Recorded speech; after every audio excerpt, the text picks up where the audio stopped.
Hello, this is my stage guide on Icebox. Going to start off with kitchen defense, and generally you're going to be placing a wall like this. This wall requires 3 segments to be broken for enemies to get through, so we're going to be placing like this. We aren't going to be placing it instantly though, we are going to be jump spotting to see. If there is an orb blocking you that can allow them to walk close, you're going to place it after like 2 or 3 seconds, just to make sure like you're not getting timing with the orb. And that's basically it for this wall. You can also very much want to save this wall if they aren't having any presence mid, so if they are rushing somewhere, do not place this wall. It's going to be useless in the round. But this wall, as I can show, the reason why it's a 3-segment break is because of this point here. It requires them to break this segment and these 2 segments to get through, because they can't get through without breaking this segment because this box exists. So therefore, we do it like this, 3-segment break. Next we go over onto B. Generally, you're going to be playing retake, or you're going to be helping to delay. So this slow is quite good potentially, as it will help the Molly get more value when she delays on this point on default. Also allows them to like maybe stay there a bit longer for shocks to land on them, or when the wall breaks, or if you break the wall, enemy or your teammate breaks the wall over here, for instance, it means that they might get caught like in the slow, maybe moving away after planting and dying for free, which can be really nice if we time ourselves right.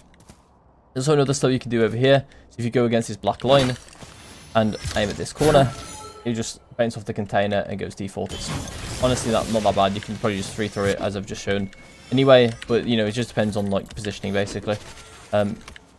Also random throws or random slows like this, for instance, like back yellow can really help too.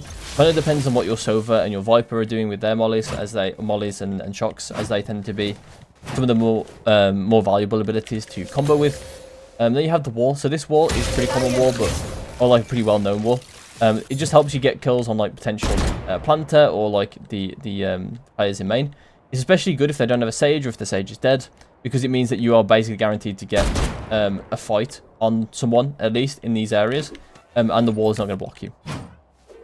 Next we'll go over onto A. I will briefly say that the ult and the heal I will briefly talk about at the end. So on A, we have a couple slows you can do, or at least 1 or 2 slows. This slow is helping to combo with the orb, so we're just going to go up to this doorway and aim at this like corner. It's very similar to a shock I actually have, but it lands orb. And so if your teammates want to combo anyone trying to get the orb, so the enemy team has someone like farm ults, like a Yoru or Phoenix or something, then you can combo this if you know they want the orb. Duelists can like flash them and they're stuck in the open in the slow. Things like, once again, shocks or mollies can help combo with this. Perfect. And there's also other slows you can do. So slows you can do for like default, for instance. Once again, combo with mollies and shocks. You might notice that's a common theme with sage slows, and that's how to get the most value out of them, is to use them to combo with teammates util. One more you can do for retaking as well, when it's in this line, is that you can use this wall to force them to push you. So you can defuse at this point, and they can't break through these 3 segments in time unless maybe they have an Odin and they see the wall straight from the start, and they can break the first segment while it's soft. That might be the only time they ever break it. Otherwise, they have to push you.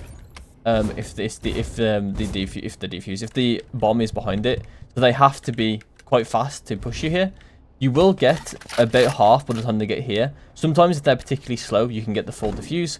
Other times you'll have to get off and fight them in this area. But generally it's really, really strong to save wall for this reason. And the reason why we are very, very conservative with placing our wall here, is so that we have this wall for A, and we have the other wall for B, which is also the same on B, sorry, which I should go show to. Is that if they both are playing main, you can just do a wall like this with defuse. And it's really hard for them to, like, they have to basically push around to actually kill you. They can't just break all the segments. So exactly the same. And that's it for a defense. So we'll move on to attack. Okay, so on attack, generally you're going to be playing Sage for attack, because you want to be able to plant a lot easier. So I will be showing like the walls you need to do basically, and then after that you'll basically try and survive as much as possible in the round. And there's also some other things you can do. I'm going to show some stuff on A that you can do that will influence like the early fights. So the reason why there are early fights on Icebox is because there are 2 boxes that exist in Icebox. This box here and this box here. So this box here is going to be one that we generally control a lot as attack. But the enemy team will contest this box. The reason why they contest this box because they want us to use util before the site, so we have less util for the site, basically. So we're going to use some of our util instead, so we can keep some of the more valuable util, because slows aren't particularly great. They're decent, but they're not great. So what we can do is we can use our util in favor of other util to get the site. So I'm going to line up. This is in buy phase. We can do this in buy phase. We're going to line up with a barrier in this corner, and you just go to the bottom of this line. Then aim towards the bottom of this line, so don't worry about too much about the time it takes up. You're going to do this in buy phase, and you slow like this, and it's going to slow pipes. So that means that the enemy team can't be aggressive on pipes, which is very common. As you can see, it limits my jump height, so I can't even jump on the box here. I can't even jump on the pipes here. So it makes it really, really difficult for them to be aggressive out of pipes. There's also another slow you can do, which is more of a punishment than it is actually like actively stopping them from doing anything. Generally, I would always go with this slow if you are looking to slow early, but you can do this one if you have a particular play in mind, which is if you want to aim. You basically go onto the barrels. Yeah, you see, this is in the live round too. You can't do this in buy phase. You aim at the corner and you aim just out of it, so you just aim diagonally down, basically diagonally right and down. And then it goes to the pipes and basically just punishes anyone that tries to be aggressive pipes. They can't get back through. So generally this will punish people that are a bit more immobile. It won't punish the Rainer or the Jet, for instance, but it will punish someone a bit more immobile, like Viper maybe, or Sage or something like that. And that might get played and might be aggressive here on certain rounds. When it comes to the walls on A, the wall I dislike the most is this one. The reason why is that we give up this space. Generally, you won't control this space from here because it generally is like a non-committed type angle where if you do commit here, you're probably going to get traded and therefore you will give up the spaces still. So I don't really like this. Also, they can silently walk out here on timings and, you know, as you can see, I can slowly, and I can like, not slowly, I can silently walk 410 and have a lot of control completely silent. Obviously, they're probably gonna get fights before then, but just the fact that like that could happen on a timing isn't very good. Not a possibility we want to have happen. So there are two more walls we're gonna do.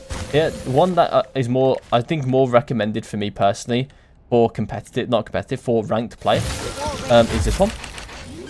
Generally, the normal plant I would see most of the time. This is gonna be the one, not really the general. Actually, to be fair, this one's the best one for the Sage wall, for sure.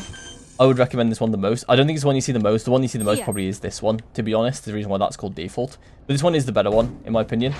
The next one, which is I think is the best one, but you're going to see this the least in ranked, and you're probably going to do this one the least in ranked, because a lot of people won't actually be able to do it. Like, do very well with it, even though it is the best plant position. And the reason why is because if your teammates have lineups, they probably won't have lineups for this. And basically, you can place the wall on 410. You can also do it wall off the rope. And then hopefully you land on the box like this, or you land here. And you're going to plant on the edge like this, on the top. And it basically creates the hardest plant to defuse. Because you can basically see it from every angle. And there are some walls here, so they can sometimes diffuse around the wall like this. But they are wall bangable, so it's not the end of the world. And so it's really easy to actually defend this plant position. So I recommend this plant position a lot with this wall. It is also as well, if someone does wrap around and the wall is gone, you can wall bang them through it too. It is wall bangable too. So it's a really, really strong plant. I recommend it if you have, like, if you can like communicate it and your teammates like kind of know what's going on with it. It's completely fine to use. Next we go over into mid, and generally you're not going to be doing a whole lot in mid. Walls like this you can kind of do if you want them. The problem is you don't have the wall for the plant. So I wouldn't recommend doing a wall like this, especially with the window existing there as well. I think it's only got worse. I reckon there could be like a jump with... Oh, I know, you can actually jump this wall now. Okay. I thought maybe there's a jump with Jet. You can do a glide, but no, you can actually just jump it as well.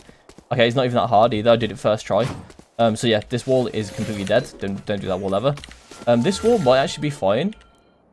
Actually, no, maybe it's jumpable too. Yeah, it's jumpable too. Oh, if I'm actually... using my hands. Yeah, it's jumpable. Okay, so basically both walls over here in mid are no jumpable, and they used to not be. So actually maybe this one did. One was still jumpable before, right? This one is not. Wasn't jumpable before, now it is. So I wouldn't recommend any walls here. You can slow wherever you want to as well. Once again, like using a slow to stop aggression is fine. Generally not that useful in mid, because a lot of the time the aggression you're going to experience in mid is going to be over here through a spam, through like the Viper wall or pit, or not pit, the Viper wall or orb. And then you'll end up planting, like, maybe you'll do a wall here with this wrap. Potentially you'll wall like this and plant like this, so it's planted for like mid. It's not the greatest of walls, actually. On plants, you can literally just do it here instead, and it's exactly the same.